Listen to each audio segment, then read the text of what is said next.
Okay, folks, welcome to our first video cast. Logan and I took this to YouTube, kind of expand it.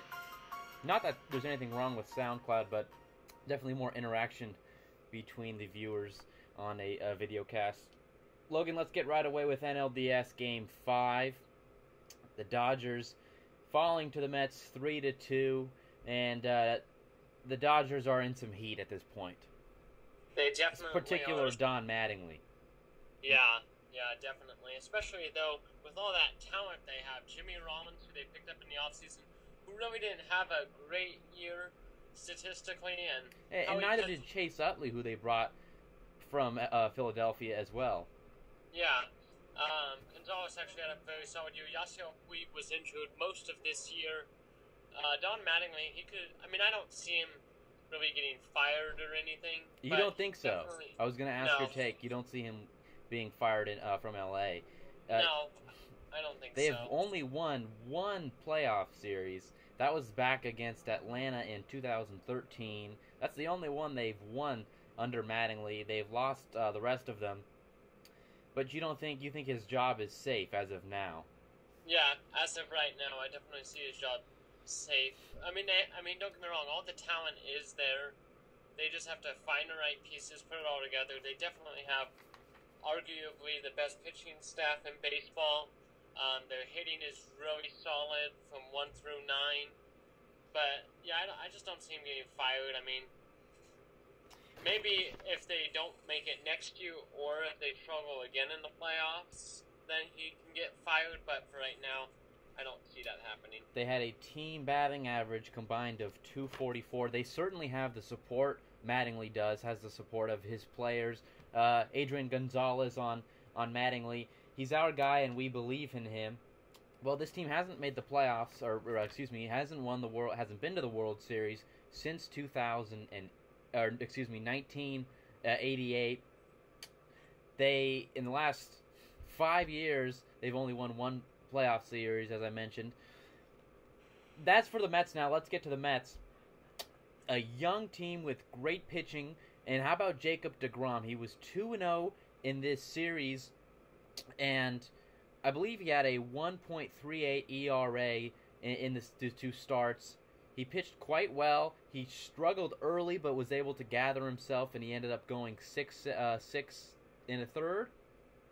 I believe it was. Let me check on that. It was, but either way, give a lot of credit to him for hanging in there. He gave up 2 in the first inning, and it looked like the Dodgers were going to jump on him. I believe half of his pitches, out of his 113 pitches that he pitched, or that I believe it was 113, half of them were with runners in scoring position. He got himself out of damage multiple times and out of trouble multiple times throughout that game. He pitched very dominantly, though. I mean, as you said, Tony gave up 2 runs in the first inning, and then that was it. That's all the Dodgers could get. The bullpen pitched good.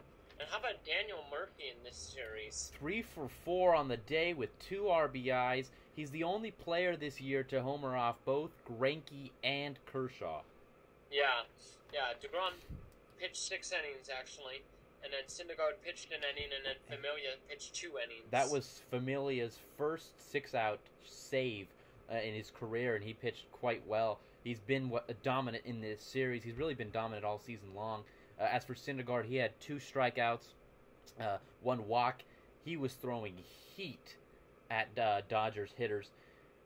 He is definitely he has the firepower out of the bunch. I mean, they all do, but I think he tops out. His fastball tops out at about 98 miles an hour.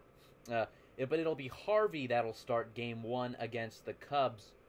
That will be back in Citi Field in New York. What should we look for in this series against the Cubs for the Mets? Well, we should look for more dominant pitching from all of their starters. They need to get a couple other bats going besides Daniel Murphy, because I mean, Daniel Murphy's not a big home run guy, but he's this postseason.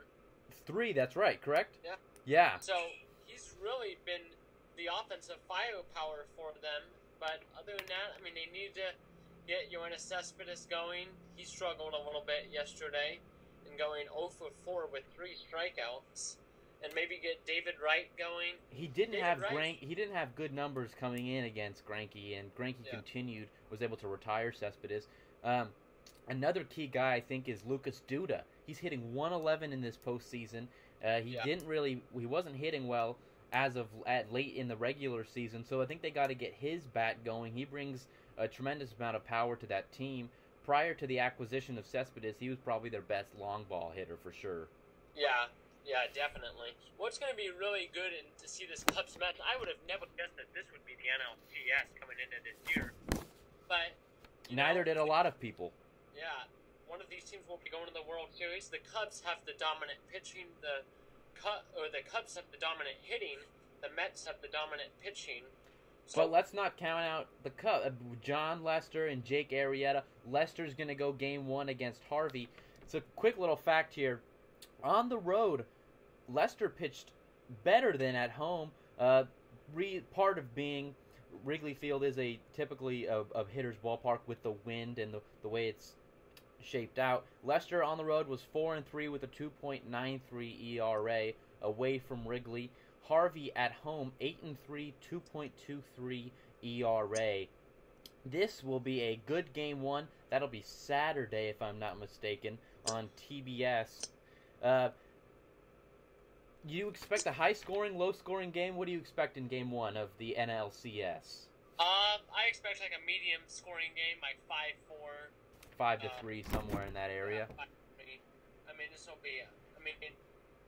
the bullpens are so for both teams. I think I'd give the advantage to the Mets bullpen. Familia, Clippard, of course. They have Jonathan Neath and Bartolo Colon.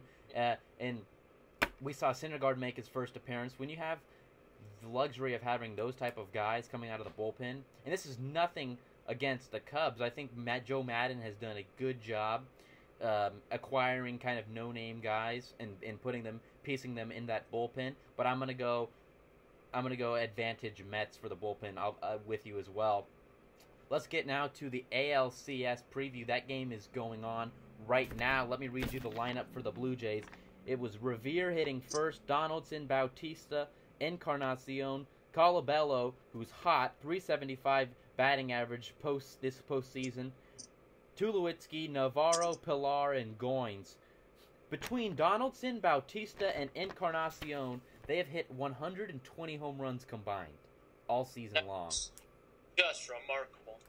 I mean, some teams don't even have that in one single season. So, as for the Royals, it is Escobar, Zobrist, who's hitting 333, Kane, Hosmer, Morales, 3 home runs this postseason for Morales, and including a big one off Keuchel in the 8th in Game 5 of the ALDS. Moustauskas, Perez, Gordon, the 4-time Gold Glove Award winner, and Rios. Can we get an update on that game, Logan? The score is 0-0 right now in the bottom of the second inning with 1 out. The pitching matchup is Marco Estrada and Edison Volquez. They have very similar numbers.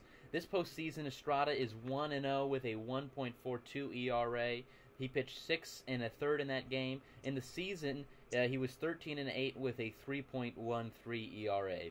As for Volquez, 13-9 on the season with a 3.55 ERA. This postseason, he's 0-1 with a 4.76. These are neither of their number one starters, by the way. But this is definitely going to be an offensive series. I don't think there will be a whole lot of 2-1 type games in this series, at least in my opinion. Yeah, no doubt. I agree with you.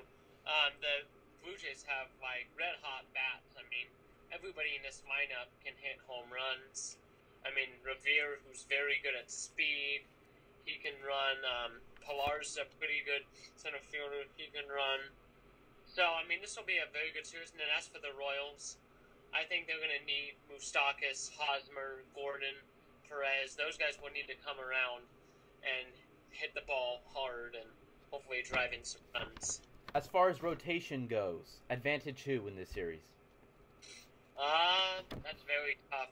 I'm going to say advantage Blue Jays just because I like the acquisition of David Price they made during the trade deadline. Yeah, I think so too. And with Stroman pitching well, the kid who was undefeated on the year, he pitched well. Game 4, or was it? No, it was game 4, I believe. Yes. He pitched well. R.A. Dickey, of course. Bullpen. I'm going to go advantage Royals just because Kelvin Herrera, Jeremy Guthrie. But how about yourself? I'm also going to go with the Royals. I like Wade Davis. I like Kelvin Herrera. So, no doubt. I think once you get into the 8th, 9th inning with these guys and you're trailing, I think the ball game is pretty much over. Did you see the Stanford-UCLA game as we transition away from baseball to football? Did you see the game last night? I saw a little bit of it. I know that Stanford absolutely annihilated UCLA. Yes, they did, and there was a heck of a catch in this game. Here, we'll show it to you on the replay here. Stanford dominated UCLA, who came into the game as the 18th ranked team. There's the catch right there for you. A heck of a play. This is one of the best plays we've seen all year. Probably, look at this, catches it behind the defender's back. This will probably be the catch of the year in my opinion. Let's move on now, though, to NFL football. Let's do Week 6 picks here. Let's start with your Cincinnati Bengals and the Buffalo Bills. Well, of course I'm going to be biased right here, but I'm going to go with the Bengals winning this game. Rashawn McCoy, he could be back in this one. It would make a difference, possibly, but, the question is, I don't know if Tyrod Taylor is going to start. It could be E.J. Manuel, but I don't know. But I definitely got Cincinnati winning this. It's going to be a defensive gridiron type of game. I don't believe it's going to be high scoring at any means. It'll maybe be like 17-13 or somewhere around that range. But Andy Dalton right now, he's definitely having an MVP type year. I mean, not to say he's going to win the NFL MVP, not by any stretch of the imagination. But thus far. Yeah, but thus far he's done a really good job. My team's 5-0. We're trying to go 6-0, and that would be huge going into our bye week. I'm going to go Buffalo here. They get LaShawn McCoy back. They need this game. They lost last week to the Giants, 2 weeks ago to the Giants. They barely eked out a victory against the Titans last week. They need to stay within a few games of New England. This is a big game for them. If they can prove that they can defeat a tough, undefeated Cincinnati team, it puts them definitely in contention, or at least in playoff talk. I like this defense. I hope, I would think at least, they would be able to stop Cincinnati.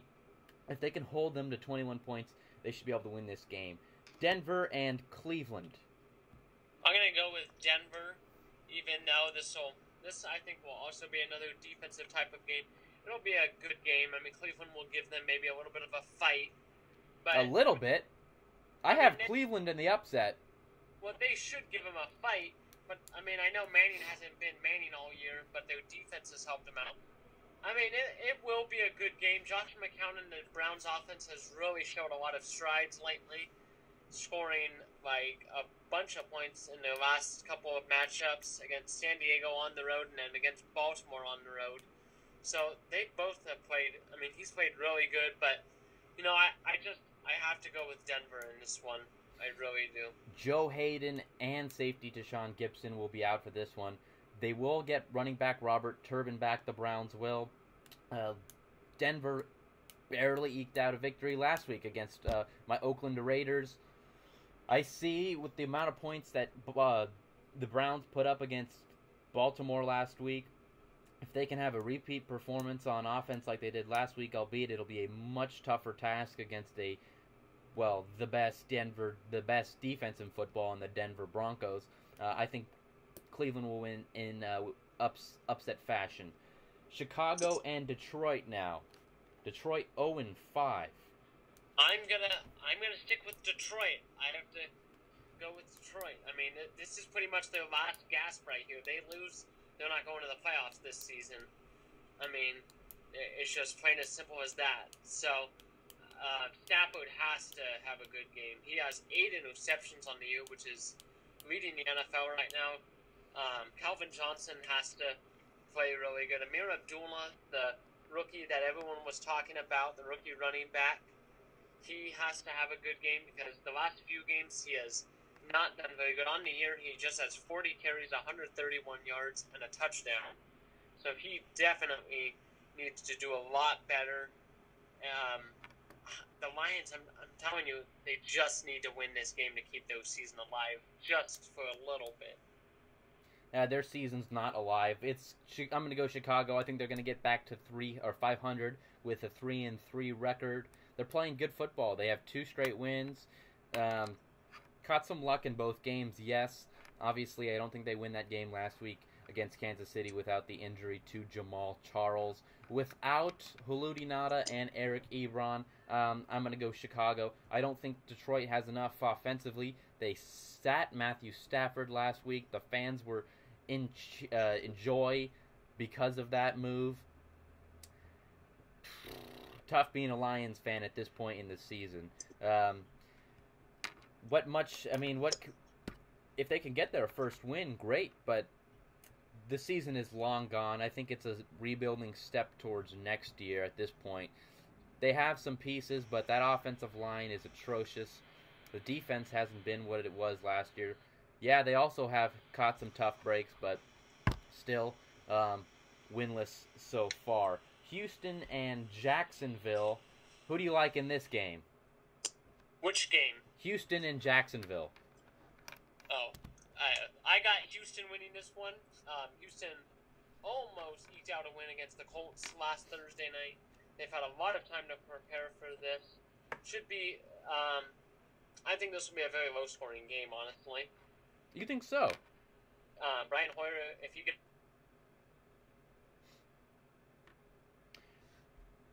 It looks like we have lost Logan.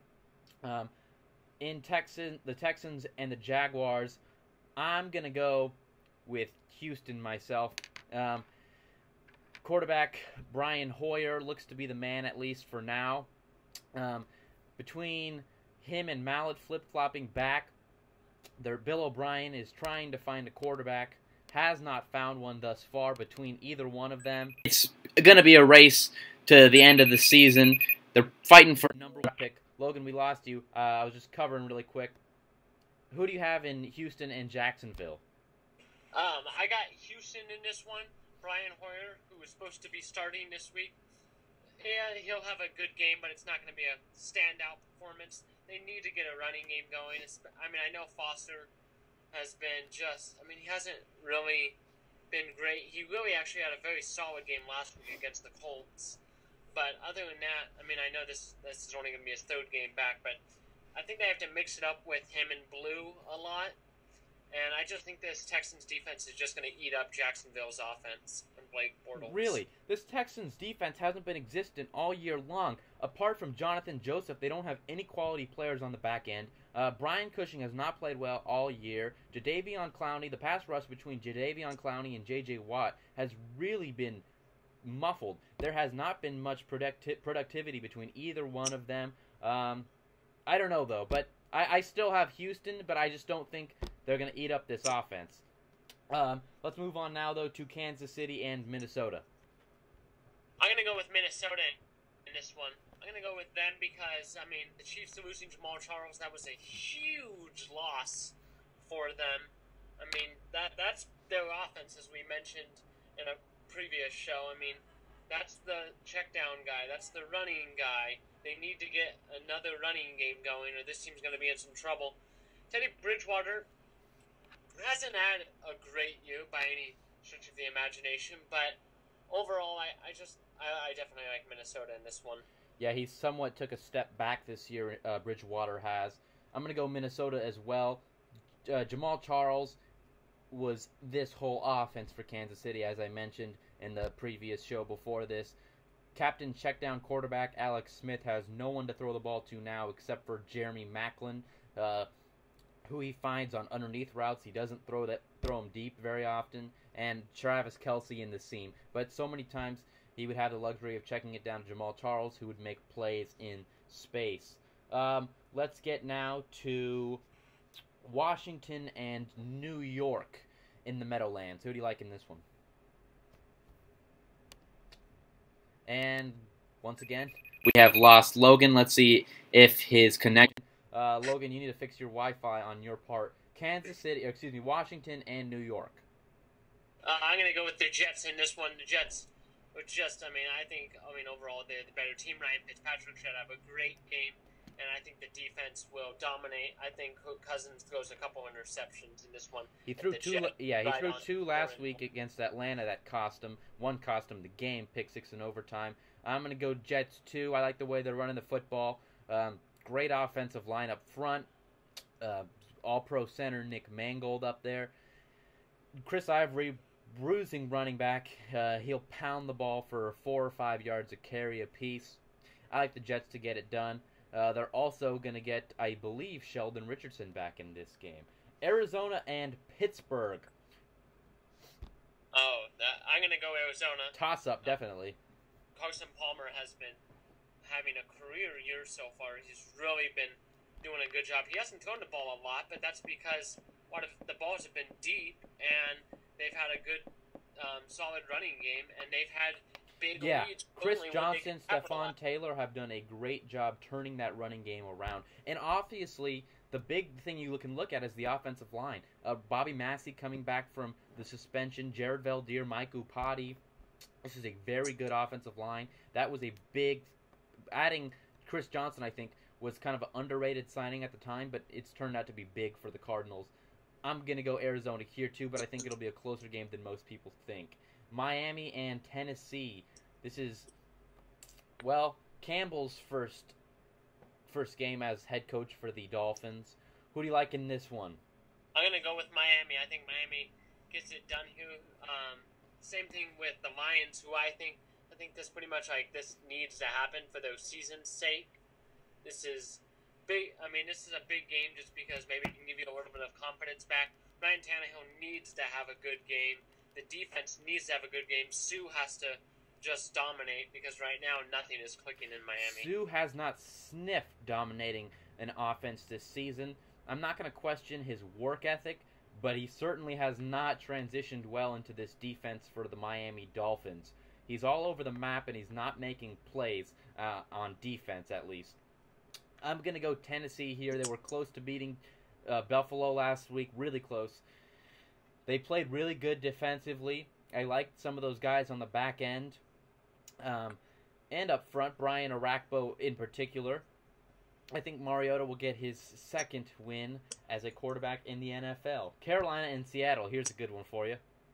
I got Seattle winning this. This is I think this will be another really good game. There's a lot of really good games this week, but I definitely will have to say Seattle on this one. They're very tough to stop at home, and Seattle moves to 500 and goes 3-3. I'm going to go with Seattle as well.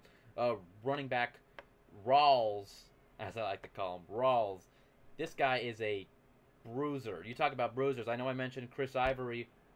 He can run the ball just as well as Marshawn Lynch, in my opinion, against Chicago and against Cincinnati. He ran for over 100 yards. I like this kid. Out of Central Michigan, I think they'll be able to run the ball against Carolina with ease. San Diego and Green Bay, another one of those good games that we were talking about. I'm going to go with an upset here. I'm going to say San Diego pulls it off. I'm going to say that Philip Rivers has a good, solid game. Melvin Gordon has a good, solid game, and that whole entire offense has good game. I think this will be a high-scoring game because that's what you're going to need against Aaron Rodgers, especially at Lambeau Field. But I'm going to go with San Diego with the upset. Aaron Rodgers did throw 2 interceptions last week against St. Louis. I'm going to go Green Bay here. Offensively, Chargers didn't have defensively either. They didn't play great against the Steelers last week. They barely lost, though, in overtime. Philip Rivers does not look like he's playing at his peak right now. I'm going to go Green Bay here. Baltimore and San Francisco.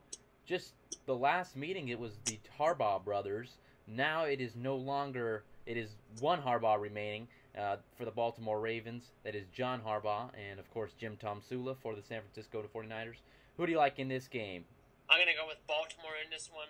I think Baltimore, same thing with a bunch of other teams. They need to win this game to keep their season alive. They cannot afford to go 1-5, especially in the AFC North. especially right now with all the good AFC teams out there that could go to the wild card. So Baltimore needs to win this game. I think they get it done. I think especially if they get Steve Smith back, then they will play a lot better. And I just think overall that their defense will play better and Baltimore wins. I'm going to go Baltimore here, but it's going to be close. San Francisco played a good game last week against the Giants. Colin Kaepernick played well. He had 2 touchdowns. He did not throw any interceptions, although he did have 2 fumbles that were recovered by the Niners. He's playing better. He's taking strides. He did come out this week and said he's not big on mechanics. I do not like that statement at all. Being a quarterback in the NFL is all about mechanics, at least being a good one. So Colin Kaepernick, work on your mechanics if you want your team and yourself to get better. I think Baltimore put up enough points last week. They should have won that game. If they put up anywhere close to that, they should be able to beat the Niners. The Sunday night game, New England and Indianapolis. This is a much-anticipated matchup. As of now, quarterback Andrew Luck is questionable. Well, right now it just depends if Andrew Luck plays, but I think regardless, I say New England wins this one. And who knows, maybe they'll start another no-name running back, and that he'll end up going off in this game. Brady has just been on a tear all year long. I believe he's the only quarterback right now in the NFL that has not thrown an interception. Yes, correct. And so he has just been lights out. The defense has been stellar with Matt Patricia. They've done a great defensive coordinator. Yeah. Although first-round pick Malcolm Brown has not panned out as of late. He's playing better, but I think he struggled the first few games. I watched a few of them. It's still a transition coming to the NFL, certainly. But, yeah, the front 7 is good. Devin McCourty, safety Devin McCourty, is playing as good as he's ever played. I think Terrell Brown was a good acquisition for this New England secondary after losing Browner and Revis, as we've mentioned earlier. So, you know, you brought up Dion Lewis. He has 2 rushing touchdowns on the year. He gets another, Belichick does, another no-name running back, converts him into someone or something big. I'm going to go New England here. Monday night game now, New York and Philadelphia. I'm going to say the Eagles win this one. It's at their place, so I think that's a huge Lincoln Financial Field. Yeah. And then also, DeMarco Murray, it looks like he's starting to show some strides now in this offense. The Eagles, I think just overall they're taking strides to become a better team. And I'm going to take the Eagles, but it'll be a close game. They put up 39 points last week against the Saints, who beat Atlanta. So, yeah, I'm going to go Eagles here, but I don't think it's going to be close. I think the Eagles will win by about 12. DeMarco Murray is playing better, and partly because they're putting him in the right run plays and the right personnel. They're giving him the football to run downhill in the I formation. They're running some power plays, which DeMarco Murray does so well. Yeah, defensively for the Eagles, they played a good game against Breeze last week. Fletcher Cox had a huge game, as we talked about in our last show. I'm going to go Eagles here, too. That wraps things up, though, for the first video cast of the Matt Kerns Show. Any last words? Nope. I think I'm good. All right, Logan. Well, as always, thank you for joining me here on the Matt Kerns Show. Thank you guys for tuning in. We will look forward to making more videos.